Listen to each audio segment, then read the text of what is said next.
vas-y. Put the telephone down and make an applause.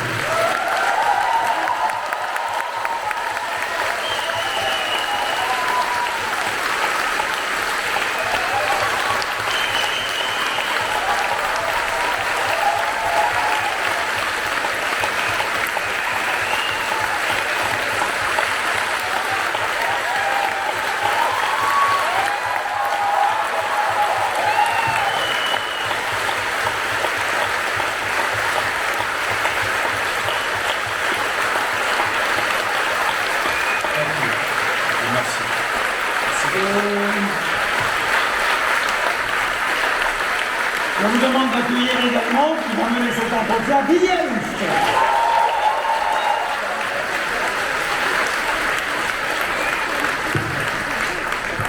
Gentlemen, be good. Thank you. It's very kind. Thank you. Merci. Thank you for being here, everyone. I have to just say, this is after everything we've all been through. This is such a beautiful moment to be here in a movie theater with you, seeing your faces, and it's such a privilege for me. So it means a lot. So thank you very much.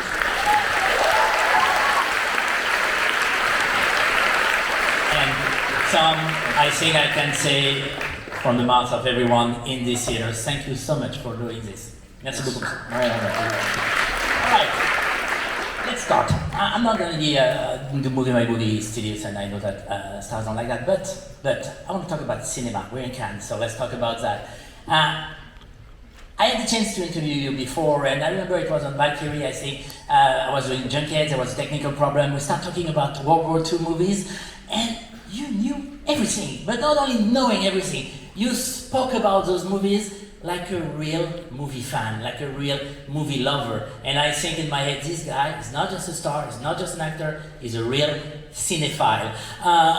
So what I'm wondering is, how does your relationship with cinema as an art has evolved through your career? Well, I have to go back. Listen, I mean, it is a true privilege to be here. I remember as a kid, I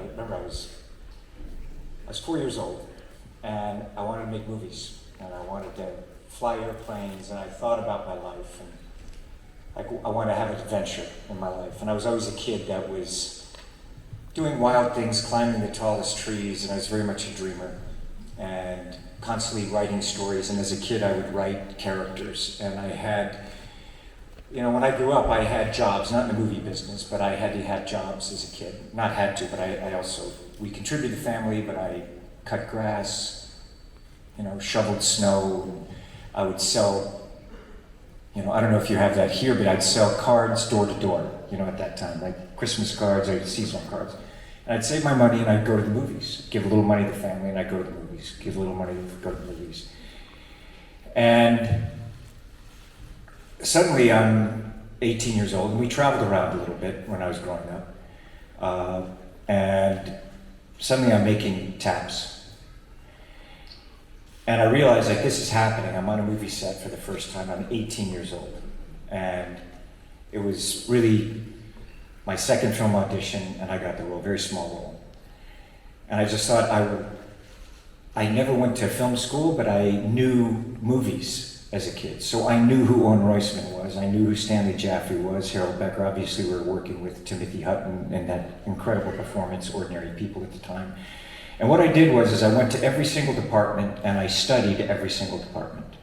Because I thought, if I never get to make another movie again, I want to understand what it is. And I was a kind of kid, I was always kind of wrote goals on the wall of what kind of movies I liked or what I wanted my life to be. And I would work towards those goals. So I knew that I went to every department and I just started studying everything. The cinematography, I was there in the trailer and bugging people, and I was there every aspect of the film. I would just go and study and study and study. And really that has been my education throughout in terms of educating myself. And I've been fortunate to have worked with some very generous people from all walks of life who have shared their work with me, their craft with me, so that I could learn and kind of understand what it is for myself. Because I'm someone, if it's not, if I don't get it, I'm not afraid to say I don't know something. And I've always been not afraid to not know something, but really work hard to try to understand it. And that's been the journey. And I wanted a life where I could travel the world, where I could not just be a tourist, but I wanted to work in different countries, and I wanted to be part of those cultures. And the movies that I saw, I wanted to go to those places. I wanted to meet those people, and I was always very, very curious about storytelling. Do they laugh at the same things that I laugh at? So as my career progressed, I was able to travel the world and start to watch movies with different languages. And I remember it was actually Top Gun. And before that, the first time we came to France I was making Legend. I came over, and it was the first time I went in London. I wanted to go make movies, not just in America, but the world. And if you look at the films that I've made, that I've produced, it's very much trying to shoot and film in different places. And I based Mission Impossible essentially on a film honoring different cultures, architecture, space. Like I wanted that kind of landscape to be able to work in personally, but also share with the world. So those are the things that always interest me. People interest me, story interests me, and I was constantly, if you look at what art is, and the derivation of art, and everyone has their opinion of what things are and what they like, and